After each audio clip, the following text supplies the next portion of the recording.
আসসালামু আলাইকুম। আশা করি আপনারা সবাই ভালো আছেন। আমরা আলহামদুলিল্লাহ ভালো আছি। আজকের মতো একটা নতুন ভিডিও শুরু করে দিলাম। এই যে লাল শাকটা একটু ভাপ দিয়ে নিছি। এই যে কাঁচামরিচ, রসুন, পেঁয়াজ কেটে নিছি।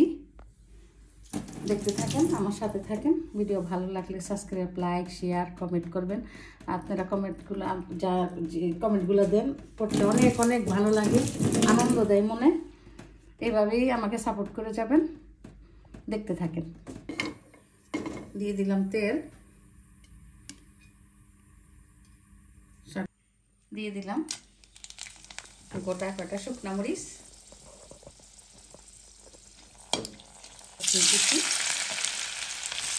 দিয়ে দিলাম পেঁয়াজ কুচি, সাথে দিয়ে শাকটা ভাপ দিয়ে রাখছি।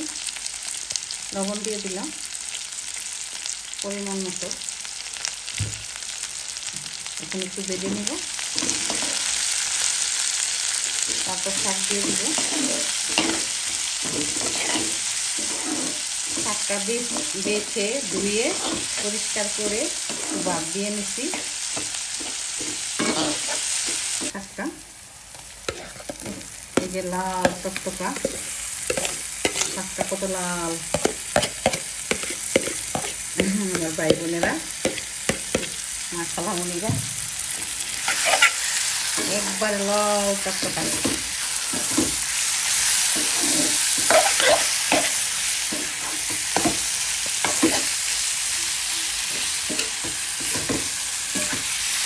ভাজা করে নেব, বেশি টাইম লাগবে না, জলদি ঝটপট হয়ে যাবে। একবারে ভাজা হয়ে গেছে। এখন নামিয়ে ফেলবো। হয়ে গেল আমার শাক। এভাবে রান্না করে খেয়ে দেখবেন, অনেক ভালো লাগে, সবাই খায়। এভাবে জলদি জলদি রান্না করে খাওয়ার জন্য ভিডিওটা করা।